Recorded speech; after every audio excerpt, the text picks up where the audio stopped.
My name is Ethan Walker. I'm 35 years old, and until last week I thought my life was stable. Not perfect, not some Instagram fantasy, but stable in the way real families are. My wife Olivia and I had been married for almost 9 years. We had a 5-year-old daughter named Emma, and 3 months ago our second daughter, Grace, was born. Life had been exhausting since the baby arrived, but that kind of exhaustion felt normal. Night feedings, bottles at 3 in the morning, trying to keep our older daughter from feeling left out. It was chaotic, but it was the kind of chaos you expect when you build a family. Olivia's pregnancy had been difficult. She was sick for months and emotionally all over the place. I figured hormones were hitting her hard. I tried to support her the best I could. I cooked most of the meals, took Emma to preschool every morning, handled grocery runs, and worked extra hours from home so she could rest. I believed we were a team pushing through a hard season together. Looking back now, I realize I was the only one who thought that. Last Tuesday night, Olivia asked me if we could talk after the kids went to bed. Her voice sounded calm, almost too calm. When we sat down at the kitchen table, she avoided eye contact. I remember feeling a strange tension in my stomach before she even said anything. Then she took a deep breath and said, "Ethan, there's something I need to tell you." Those words alone made my heart start racing. My mind jumped to 1,000 possibilities. Maybe she was depressed. Maybe she wanted therapy. Maybe she felt overwhelmed with the baby. What she said instead felt like the floor disappearing under my chair. She told me that during her pregnancy she had been seeing someone. For a moment I assumed she meant a man from work or someone from the gym.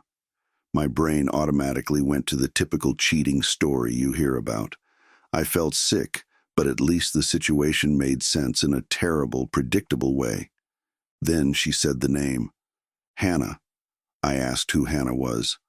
Olivia looked straight at me and said something I will probably hear in my head for the rest of my life. "She's my girlfriend." For a few seconds, I genuinely thought I had misunderstood her. My brain tried to reinterpret the sentence into something else, something less catastrophic, but she repeated it. Her girlfriend. She explained that they met at a prenatal yoga class when she was around 4 months pregnant. According to Olivia, they started talking after class, then meeting for coffee, then spending more time together. Eventually, the relationship became emotional and physical, and all of this was happening while I was at home setting up the nursery for our daughter, while I was reading parenting books and building the crib, while I was telling my friends how excited I was to meet our second child. I asked the first question that came to my mind. "Is Grace even mine?" Olivia looked offended by the question and immediately said yes. She insisted nothing about the pregnancy changed that. But the reassurance barely registered, because my brain was stuck on something else she had just said. She told me Hannah helped her realize something about herself. She said that being with Hannah made her feel like she was finally living honestly. Then she said the sentence that shattered the rest of the night. "I think I've been pretending to be straight my whole life." According to Olivia, meeting Hannah helped her understand that she was actually gay, not curious, not confused. Gay. Which meant that the last 9 years of our marriage suddenly felt like they had been rewritten into something I no longer recognized. She told me she didn't want to keep lying to me, and that she wanted a divorce. I didn't yell. I didn't cry. I just sat there staring at the kitchen counter, feeling like someone had erased my entire life with one conversation. But the part that hurt the most wasn't even the confession. It was something I didn't find out until the next morning. Because while I was still trying to understand how my marriage had collapsed overnight, apparently the entire internet already knew about Hannah. The night after Olivia confessed, I barely slept. Every time I closed my eyes, my brain replayed the conversation. My wife had been cheating on me during her pregnancy, with another woman, and now she wanted a divorce because she believed she had finally discovered her real self. None of it felt real. The next morning, my sister called me. Her voice sounded careful, the way people talk when they're not sure how bad something is. She asked if everything between me and Olivia was okay. I asked her why she would think something was wrong. There was a long pause. Then she said something that made my stomach tighten instantly. I saw Olivia's Instagram. That was the moment everything got worse. I opened the app expecting maybe a vague post about self-discovery or something equally confusing. Instead, I found a photo that had been posted 2 days earlier. It was a picture of Olivia standing outside with Grace in her arms. Next to her was a woman I had never seen before, a brunette with short hair and a confident smile. Her arm was wrapped around Olivia's waist. The caption read, "Finally living my truth. Thank you to the woman who helped me become who I really am." Below the caption was a tag, Hannah Pierce. I kept scrolling and my chest started tightening with every post. There were photos of them at coffee shops, photos of them at the park, photos where Hannah was holding Grace like she had known her forever. The comments were even worse. People were calling Olivia brave.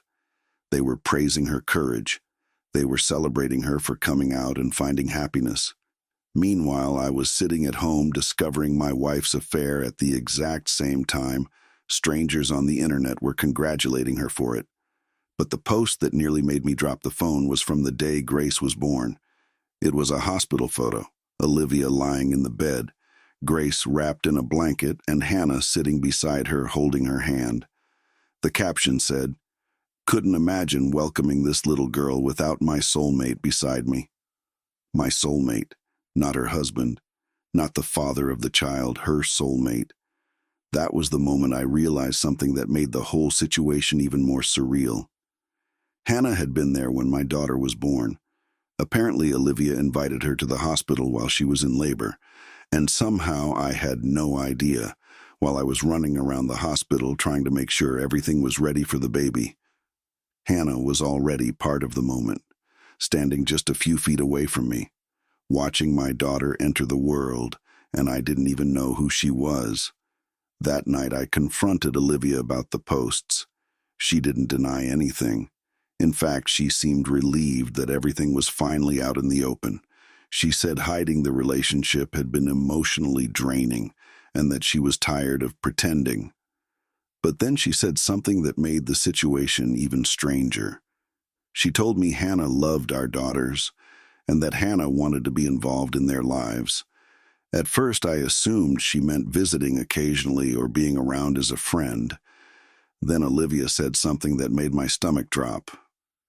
She wants to help raise them. For the first few days after Olivia told me the truth, I felt like I was moving through fog. I woke up, made breakfast for Emma, fed Grace, answered emails from work, and tried to pretend life was still normal. Inside my head, though, everything was falling apart. Olivia acted strangely calm about everything. She spoke about the situation like it was an unfortunate but necessary step in her journey. That word started to irritate me more every time she used it. Her journey, my life, our children. Somehow, all of that had turned into a personal journey for her. 3 days after the confession, Olivia showed me something on her phone. She said she thought it would help me understand the situation better. I already had a bad feeling before I even looked at the screen. It was a post from Hannah. The photo showed Hannah holding Grace in the living room of our house. Grace was wrapped in the yellow blanket my mother had knitted before she was born. The caption read, "Being part of bringing this little girl into the world has been the most meaningful experience of my life. I can't wait to raise her together with the woman I love." Raise her together. I read that sentence 3 times. Then I looked up at Olivia and asked the question that had been sitting in my chest since the moment I saw the photo. Why does she think she's raising my daughter? Olivia sighed like I had just asked something obvious. She explained that Hannah had been emotionally present during most of the pregnancy. She said Hannah supported her through difficult moments, went to several appointments with her, and talked to the baby before she was born. Then Olivia said something that made my stomach drop. Hannah already loves the girls like they're her own. Like they're her own. Those words echoed in my head for several seconds. I asked Olivia if Hannah expected to actually have a role in parenting decisions. She didn't answer immediately. That silence felt louder than anything she could have said. Eventually, she admitted that Hannah hoped to be involved in the girls' lives long term, not just as her partner, but as someone who helped raise them. School choices, doctor visits, family trips, daily life, everything. The numbness I had been feeling suddenly started turning into something else, fear, because I realized something terrifying in that moment. I had never met Hannah. I didn't know anything about her past. I didn't know what kind of person she really was. And yet she was already appearing online as if she were one of Grace's parents.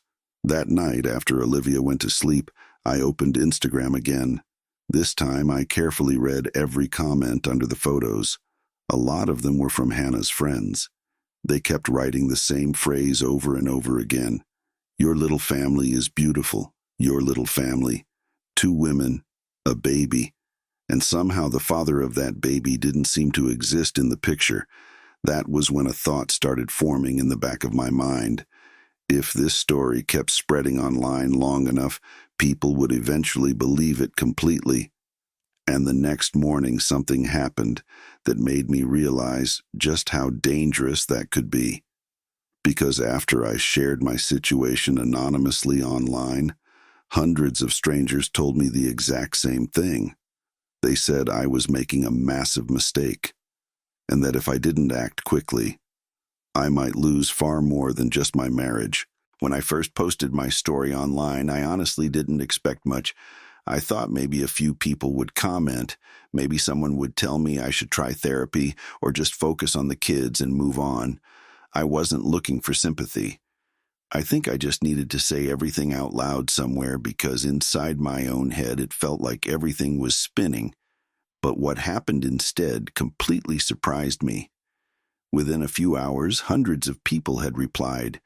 Some were supportive, some were angry on my behalf, and some were brutally honest.